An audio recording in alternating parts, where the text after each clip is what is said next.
So the recording is on at this moment. I'm going to go ahead and get started. Today we're going to go through a discussion of the program generally, and then more specifically we'll talk about the residencies. And at the end I will take questions, and I'll take questions through the questions tab on the control panel. So please visit that and type in your question, and then we'll be sure to answer that as we go along. I want to take a moment and introduce my folks that I've got on the call with us today. I've got Dr. Jeff Springston, our Associate Dean for Graduate Studies at Grady College. Jeff has been an integral part of getting this program the attention that it deserved and bringing it to reality with the launch last fall. Jeff, you want to say hey? Hey, it's great having you all on, and I hope this session is very informative for you and you get your questions answered. Great. And I also have two students who are active in our program right now, Emma Lacey Bordeaux and Pete Stone. Emma works as a row editor for CNN in Atlanta, and she's working on a book project in the narrative nonfiction track. Pete is a resident of South Carolina, and he's been writing and making short films for years. He's also a teacher, and he's working on adapting a short film into a full-length feature in the screenwriting program. Now let's move ahead. I want to talk sort of generally about the curriculum for this program. And Jeff, if you have anything you'd like to add afterwards, please feel free to jump in with me there. The residencies are an integral part of the experience of this low residency MFA program. Certainly, you're all familiar with the range of ways that you can go to graduate school these days. You can enroll as a full-time student. You can take your degree entirely online. And then there are these newer programs that are a hybrid like ours that really bring together the importance of the classroom and face-to-face networking and community opportunities with the realities of what it means to be somebody who's working in a full-time job or as a part of an industry. So when we were putting this program together, we were looking for ways that we could meet the needs of people who were at a range of stages in their careers.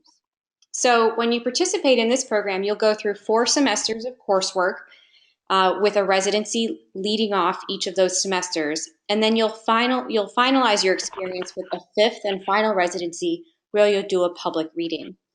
So we try to make sure that each of the residency experiences suit the interests of the students who are enrolling in our programs. And so we don't have a regular slate of faculty that we always turn to, or mentor or guest speakers that we always turn to.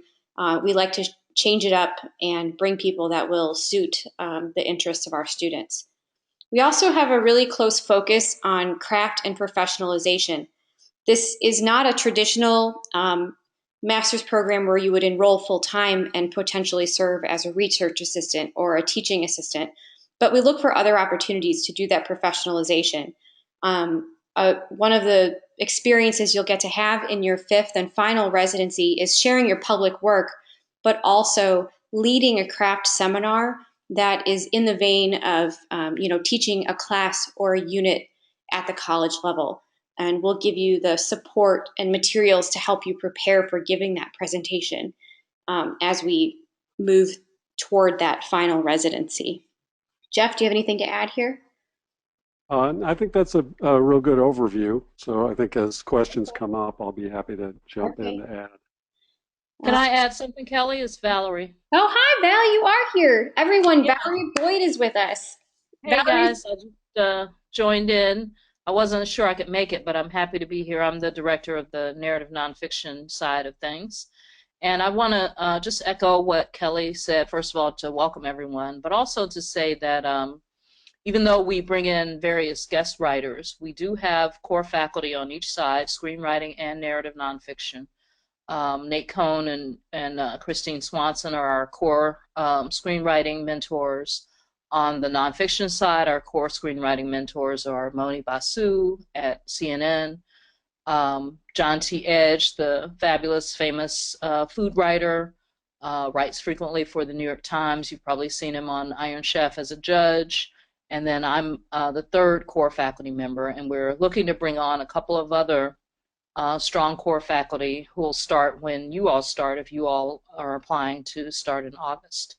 So you get to work with a different mentor each semester so that you get to really experience a variety of editors' feedback. And the feedback is rigorous, it's every month, it's in response to your writing, but as Kelly said, we really have constructed this program to meet students where they are. So whatever your particular interests are, that's how we match you up with a mentor. If you're interested in, if you have a strong book idea and you want to write a book proposal for that, you might end up working with me that semester. If you're trying to write strong narrative 5,000 word magazine piece, you know, that's a great opportunity to work with someone like Moni, who writes narratives of that length all the time. If you really want to hone your reporting skills, reporting for narrative, again, Moni would be strong with that. Any kind of culture or, you know, culture writing, John T. is excellent with that. Of course, food writing, but he, you know, he's about Southern culture more broadly. So he's a great person to work with there. So we really are able to meet each student where they are and make it more of an individualized program where you're getting the specific feedback you need for the work that you're doing. And the same is true on the screenwriting side as well. Thanks, Val. And I would just add in that this is a real low teacher to student ratio. So there are not a lot of people competing for your core faculty members' attention. Yeah, we've structured it so that we're really trying to keep the, each faculty member would only be working with 5 students, up to 5 students in a given semester. We don't want that to really ever go higher than, you know, 5 or 6. So in that way, it really becomes a real mentor relationship and a real sort of editor-writer relationship where you're getting, you know, specific, rigorous feedback on your particular writing. And you get to decide what you want to work on in a given semester in consultation with your mentor for that semester. But the low faculty to student ratio makes it feel almost like you're working in a newsroom and you have an editor that you share with 3 or 4 other writers. And, you know, you're just really working intently on the projects that are important to you. Great. Thanks, Valerie. As we switch into our next slide to talk specifically about the curriculum for the narrative nonfiction track, we'll move to screenwriting in just a couple minutes. I did put a poll through to get a sense for what your interests are. It looks like so far we're pretty heavy on narrative nonfiction, Valerie, so you know. Great, great. Okay. I look forward to the questions when we go into the Q&A session. Yeah.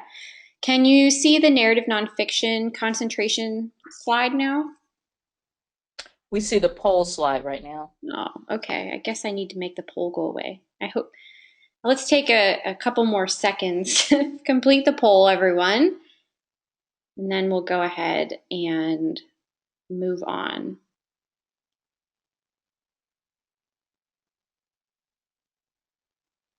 Okay, I'm going to go ahead and close the poll in 10 seconds. 9, 8, 7. Are we on the edge of our seats? 5, 4, 3, 2. Okay, here we go. All right, are we on the narrative nonfiction concentration? We are. All right, why don't you go ahead, since you're here, Valerie, and talk through this arc for students. Yeah, the arc is, you know, we had to develop this kind of arc to really kind of codify the program and the way it works. At the beginning, the first residency and then the semester after your first residency, you're really going to be exploring and beginning new projects, trying to decide what's important for you to work on. And again, that's individualized depending on your particular interests and your background. You'll be really getting a grounding in your research and reporting and journalistic ethics. most of the students we've been able to bring to the program are people who already have a strong journalistic foundation. So we find that people are pretty well steeped in journalism ethics and have some basic reporting skills.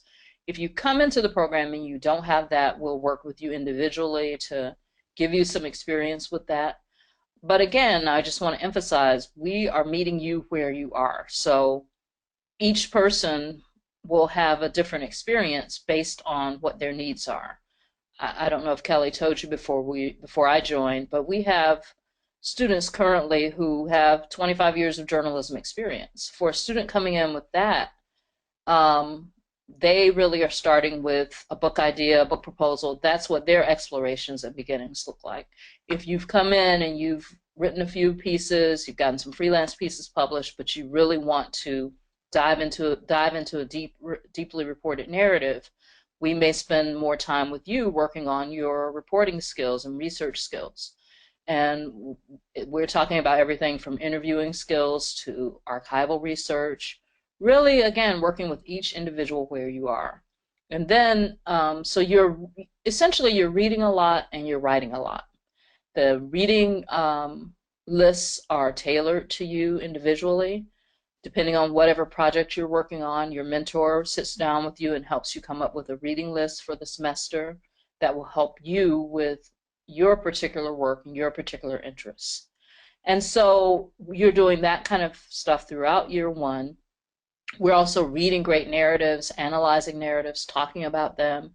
Each month, your small cohort group of 4 or 5 students meets by Skype or by phone to talk about 4 or 5 books that the whole group is reading in common. And in that way, you're able to stay in touch with your peers and work together to kind of analyze narrative and learn from narrative. You know, what are you learning specifically from the narratives that we're reading in common, and also what are you learning from the narratives that you're reading individually? So essentially, year one is diving into a big project, figuring out where you want to go as a writer. And then year two is really focused on working on a particular manuscript. You know, year one is more explorations. Year two is more, okay, this is what I'm working on, whether that's, I mean, we have some students who will probably get, book deals by the beginning of their second year. That's a goal for a couple of our students who came in with strong book ideas. So for them, year two is going to be working on a manuscript. So each semester, again, is individually tailored for the particular student's needs. But everyone is always reading and always writing. I mean, those are the key things to remember, that you're always going to be responsible for doing both, and at a high level. Do we have is Emma on Emma, board? Emma lost her connection and she's not I'm with. here. I'm Oh, here. you are! There you are! Awesome. So Emma, The magic your of communication. okay, I've just put your picture on the screen. So why don't you tell us a little bit about your experience so far with the program? Yeah, so I can't say enough good things about the program. As Valerie was mentioning, I came in with a strong journalism background. I work in daily news. And this program has just given me such an amazing creative outlet. I can feel myself even in, I guess the middle of my second semester as such a stronger writer. The program, one of the intangibles about the program is that it's an incredibly nurturing environment. Valerie's thought a lot about not only how to teach people, but how to provide support as we're going through this creative endeavor and really all pushing ourselves professionally and in some ways personally too. And I'm so grateful for the program. It's just really awesome. I mean, it's helped me grow in a number of really important ways. Thank you. All right, we're going to turn our attention to screenwriting a little bit. I'm going to flash Nate's picture up here. Nate Cohn is the director of the screenwriting side of the program. He can't be with us today because he's teaching at the moment, and he's on the road quite a bit. So it's nice to be able to settle down and have him with us for the residencies. Nate and Christine, our primary screenwriting mentor, just returned from Ebert Fest, which is a film festival that's put on by the University of Illinois, where Roger Ebert went to school and was a close friend of Nate's. And so Nate directs that festival and has really taken an important role as a producer in the film industry, but also in the critique and sharing of film work educationally and just kind of globally. So let's go ahead and look at the screenwriting curriculum slide. Can everyone see that, hopefully? Is that what's on your screen, Valerie? Yes. Okay, good. So I'm going to ask Pete to help me talk about this. I don't spend as much time in the screenwriting classroom, but we have a very similar arc to what Valerie was discussing. The first semester in particular is an important place to work on the structure and to do some analysis and study of structure for the storytelling that you want to do in your writing work. And then year two really is about bringing the screenplay to reality and getting it out there. So, Pete, you want to say a little bit about what this progress has looked like for you so far as a student in the program? Yeah, sure. As Christine Swanson being our mentor, the first and second residency just did a phenomenal job of bringing in her real life experience in the industry, kind of giving us a background of the structural aspects. Having worked on screenplays myself, still learned a huge amount from just having her there as a working professional, kind of pointing out, what's legit and the boundaries of that. And then for all of us in the program, we all are at kind of different levels and have different goals, but she's great about taking where we are, getting an idea of where we're wanting to go, and then working with us to set up incremental steps along the way to be accountable to get there. One of my favorite quotations is that the only difference between a dream and a goal is a deadline. And so that's where we work with her, at setting up those deadlines of where we need to be to realistically have our screenplay in a position where it's polished enough to hopefully sell, or at least work on producing and then directing, working to raise funds and direct it ourselves, so it's a solid piece of work. And so the program's been great, as you mentioned, helping us get the idea of the structure while trial and error, writing, revising, but lots of revising your work. And Christine's been great about working with us to give us guidance along the revisional process. And so where I'm at with my current screenplay, for example, is I made the short version prior to entering the program, and I wanted to extract that to the feature length. And so first semester I kind of studied other screenplays, outlined it, went through those steps. And then this semester I've spent time writing the first act, second act, and now here at the end of April I have all 3 acts finished. And I'm going to do some more polishing myself, send it to Christine to get some notes, and then she'll get feedback. And what I really like about the program too is I've been able to talk to her through the process at different steps, to send this to her, or even talk to her on the phone and say, hey, here's where we are with it. I'm stuck here. And she'll talk to me for an hour sometimes, as Valerie mentioned. It's a low student to teacher ratio, and so she has that time amongst all the other stuff she's doing in the industry to talk with me about where I'm at with it. And so anyway, I'm going to send it to her now, get some final notes, revise it, and then I'll be sitting there, polished screenplay here at the end of year 1. That's for screenplay, and then also if you want to do television, there's lots of potential in that field now. And so some of the people in the cohort are working on doing the pilot and then having the episodes and the Bible for the show put together by the end of this first year. And we also email that to each other and kind of get feedback throughout the process as well. Thank you, Pete. That's a very solid description, and that's a good point that you bring up, that we have a nice support network among the students in each of the cohorts, so that you're sharing your writing with each other, or sharing maybe some of the struggles that comes along with doing this work.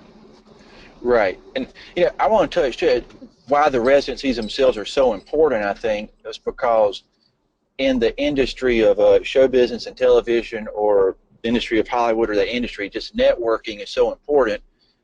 And if it was purely an online thing where you never really met the people, you just sent them the work to read, that's still good. But when you actually get to know Christine face to face, for example, we get to develop a relationship. And so that means so much more. She's guiding my writing, giving me feedback, and she knows where I'm coming from. I know where she's coming from. And that's just invaluable to have that type of intimate 10-day or week experience to actually really get to know a person, because I think especially in this business it is about personal connections and relationships as much as it is about how good your writing is going to be too. Absolutely. Thank you. Let's take a look at the slide on the residency. Is that what's up on your screen, Valerie? Yes, it is. All right, great. So and I want to make sure Emma has a chance to say a little bit about the residency yes, after this. I want to just give a couple pieces of key information. The fall residency usually feels a little bit like the back to school residency. We do this residency in Athens and make use of the campus and the buildings that are at our disposal. The winter residency is is a little bit more of a writing retreat, and I'll invite Valerie to say a little bit more about that. The timing for these will be usually the first week of August and then the first full week of January once we get past all of the holidays and such. So if you're looking at your calendar, this year's residency will begin on Sunday, July 31st and run through Sunday, August 7th. We really try not to take any more than one work week of time away from you, and then we tag on an extra day on the weekends around it to work with as many schedules as possible. And then if you look at your calendar ahead into January of 2017, we have the New Year holiday bumping right up to when we would want to start the program. So we're actually going to run it from January 8th until January 15th to give everyone a little bit of extra time there. That said, let's go ahead and Emma, would you like to share a nugget of wisdom or experience from the residency in particular? Sure. Yeah, Pete is absolutely right. I mean, it's been such a wonderful opportunity to get to know not only the people on our narrative nonfiction side, but also getting to know the screenwriting folks and Christine and Nate. And it's like a creative hothouse for a period of time. I mean, it's really intense. It's like the best adult summer camp you could imagine. There's long hours. Athens has great places to break bread after a long day and just talk about what we've learned and what we've discussed. In addition to the regular mentors, Valerie's been amazing at bringing in writers who have accomplished really interesting things in their careers and can talk about anything from, you know, how to deal with rejection to more practical matters like building a website and your brand online. And it's something that I really look forward to. It's a great time in a great, lovely college town. Okay. Valerie, do you want to jump in here? Yeah, let me just say, right now, all of our residencies so far have been in Athens, which is a great classic college town. But the reason Kelly mysteriously threw in the writing, the kind of retreat reference, that for our January residency, January 2017, we're looking into some other possible locations that would be more of a writer's retreat feel. And we love the Athens campus, but one reason that we're looking into this is just because we sort of have the campus to ourselves during the residency, which is great. We have the town of Athens to ourselves.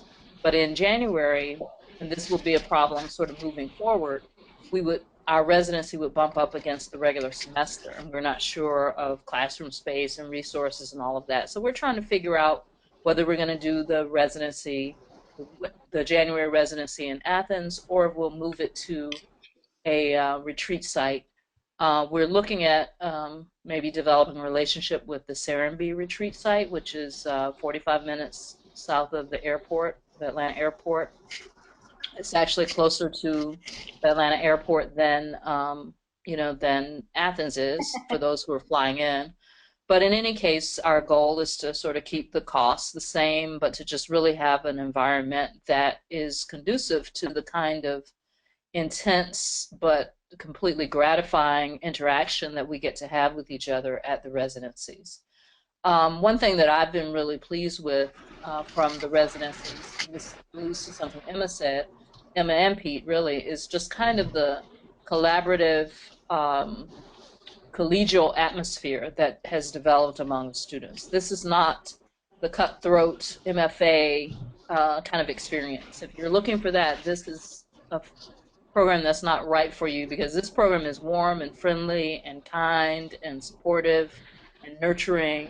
We've been able to bring in some great students who have naturally developed those kinds of connections in that kind of community, and I just love that about our group. And we think this first group of students, this first class, has really raised the bar for collegiality and a collaborative kind of environment, and really set a tone that we want to maintain throughout the life of the program. I mean, I like to, be teaching in the program 20 years from now, or if I've retired, coming back to visit and seeing, just a warm, supportive atmosphere similar to the one that our first class has been able to cultivate. And that really makes for a writer's community. I always say that writers need two things. They need a community, and they need the solitude to face the blank page.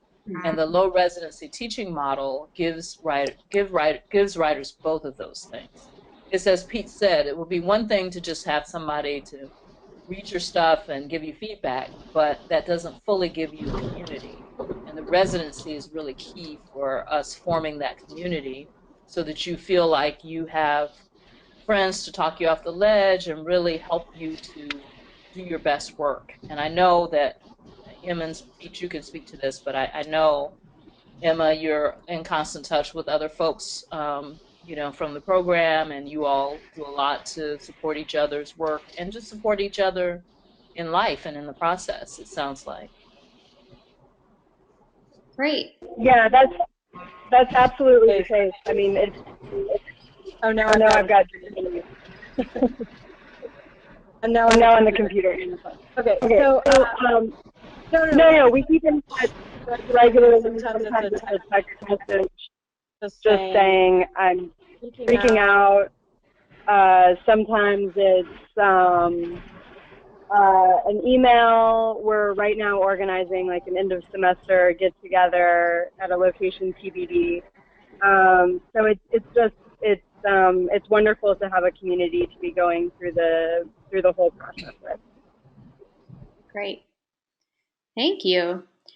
Pete, do you have anything you want to add before I move on from the residency? We'll probably have some questions. Yeah, I was but go ahead. just one real quick thing about the residency. From the screenwriting side, the amount of people they've brought into either a Skype with us online is just phenomenal. The talent from Tiana Paris to Jason Ponsel, terrible with names, but and then bringing into the program too, because we hang out all day with Jeff Nichols, for example, and he went through a spiel, but then watching him interact with Christine Swanson was very interesting for reasons I won't go into, but you learn so much from that experience, being around these real people, just the little nuggets they're dropping here and there, intentionally or unintentionally, that you wouldn't just get if you weren't there intimately engaged in it as well. And then I've enjoyed hanging out with the nonfiction folks a lot and picked up all kinds of great stuff from their dedication to research and various things.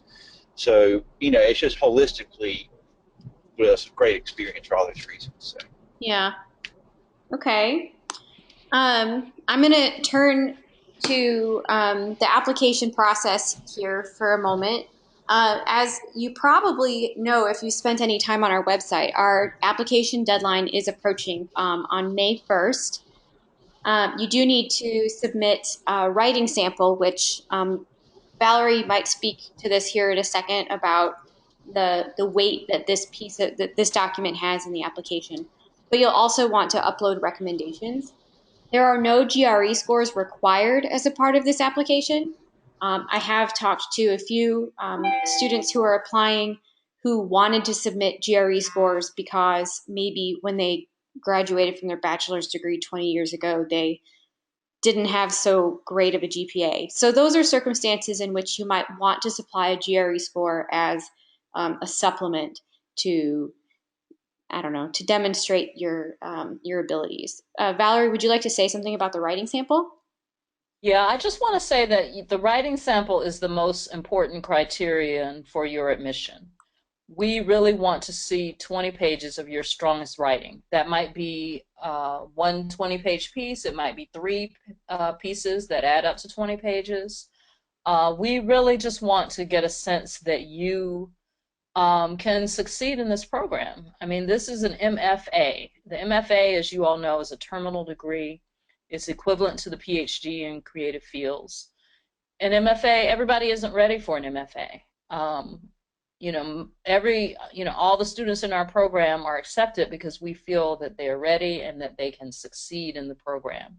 And our best way to gauge that is through your writing sample, so that we see that you have a certain level of mastery of the craft, or either the potential to have that mastery.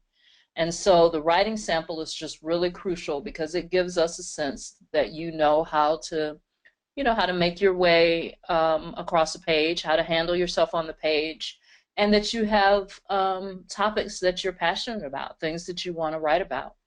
And it helps us to just kind of gauge where you are, and again, know that you can succeed in the program, and also know that we can help you to get stronger, to meet you where you are and help you to get stronger as a writer. So the writing sample is crucial.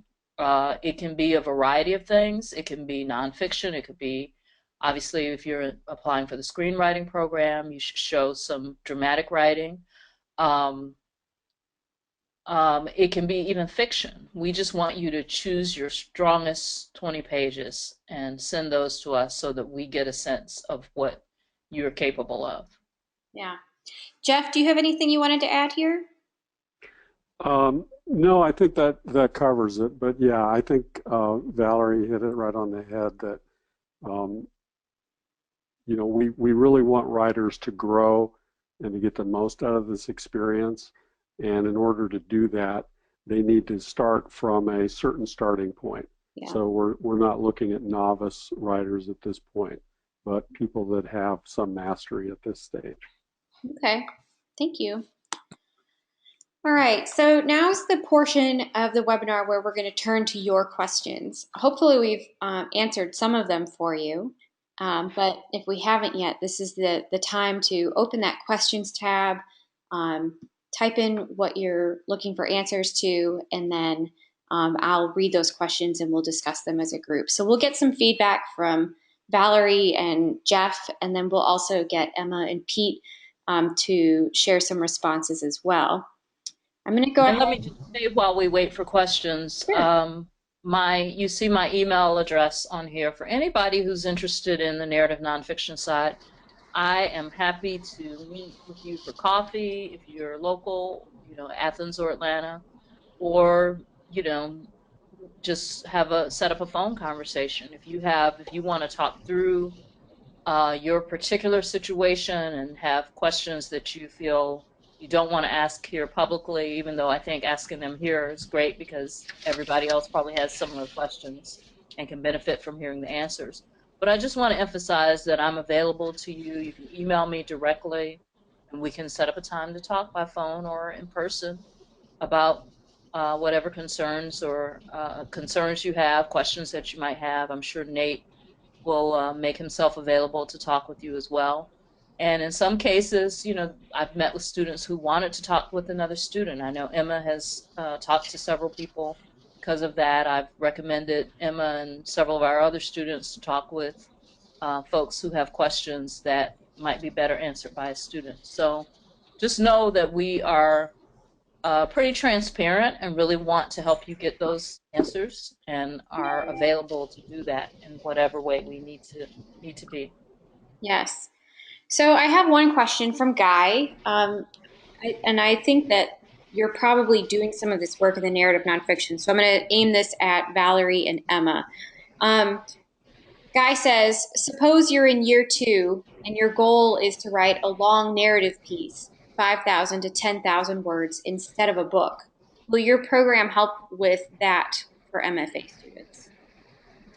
Absolutely. I mean, in fact, Guy, I would say you might have already done that kind of thing by the end of your first year. If that's a goal that you have, if that's the kind of writer you want to be, you want to write 5,000 word narrative pieces for magazines, we're going to be talking about that your first semester. We're going to be talking about that and coming up with some ideas. So it might be that you end up writing and hopefully even getting published 3 or 4 long form narrative pieces like that, 5 to 7,000 words. This gives me an opportunity to say that we are also helpful in you making those connections with, magazine editors, and actually getting published, making connections with agents and book publishers. It's a professionalized program, so we are definitely trying to help you get those professional connections. But we have several students right now who are working on 5,000 word magazine pieces. That's a very common goal that our students have, so much so that I can guarantee you won't just do one. It might be a situation where we say, okay, Guy, you want to write a series of narrative pieces on the environment, for instance, and we might map out that series and have you work on that series and then work with you on thinking about getting that published. Emma, maybe you can talk a little bit about what you're working on, but also about the pitch session that we did at the residency with the magazine editor. That might help to answer Guy's question. Yeah, sure thing. So I'm working on a book project about juvenile justice and the missed opportunities that we have towards reforming kids as opposed to warehousing them. And one of the pieces that I wrote this semester for my mentor was basically sort of an essay explaining why my book matters and sort of the highs and the lows in the system as it currently exists. And towards getting those kinds of pieces published, Valerie's right about professionals in the program just having wonderful connections and working with each one of us until we get to a place where we're putting forward really, really good, strong pitches towards big national publications. And this past residency, we had a pitch panel with Chuck Reese of The Bitter Southerner. And it's funny because I've working as a journalist for 8 years, I'm very comfortable pitching, and yet there's always something about getting in a room full of your peers and delivering your best story. It was a little nervous. I was a little nervous in a great way, but it was such a productive session in terms of hearing it was a room full of 12 or 11. I can't remember how many people pitched that day, but it was a room full of amazing pitches. Everyone had a pitch that I would absolutely buy a magazine to read. So I think there's a couple ways to look at a shorter piece, whether it's part of a larger narrative you're working on, or whether, as Valerie says, your aim is to become a magazine writer. Okay, thank you for that. I had a question from Bobby, wondering if we're going to talk through the application process. And I think we may have covered some of that, but the gist of it is that if you visit the website, mfa.uga.edu, there's a link at the top of the page to begin the application. You do want to make sure that you are doing the application for UGA's online education programs. Even though this program is a hybrid, we are operated through the online education offerings. That's how your classes are listed for this program. So when you start the application there, it should be pretty self-explanatory. There's a link for you to load in the reference information for the people who are writing letters of recommendation for you, and then it will zing an email out to them so they can digitally upload their recommendation letter. And then your writing materials can get sent to the graduate admissions office, and they can load those things directly to your application, or you can send them to our office. Jeff, do you want to weigh in a little bit about the processes here? Yeah, so there'll be some materials that go both to the UGA graduate school and then some like the supplemental application and your writing samples should come directly to the college at our address at the Grady College. And your people that are writing references, if they prefer, they could send those reference letters to the college as well. But if it's easier for them, they can also do it online through the graduate school process. Okay, very good. All right. Yeah, so Guy definitely is a magazine writer. So there you go. All right. Before we wrap up for today, I just wanted to say thank you to everyone for your attendance today, and thank you to Valerie and Jeff for joining us, and for Pete and Emma sharing their stories and their experience with the program. If anyone has any questions at any point, you're always welcome to reach out to me. My email address is kellym22@uga.edu, and you can get more information about the application and our program at our website at mfa.uga.edu. Thanks so much for your attention today, and we hope to hear from you soon.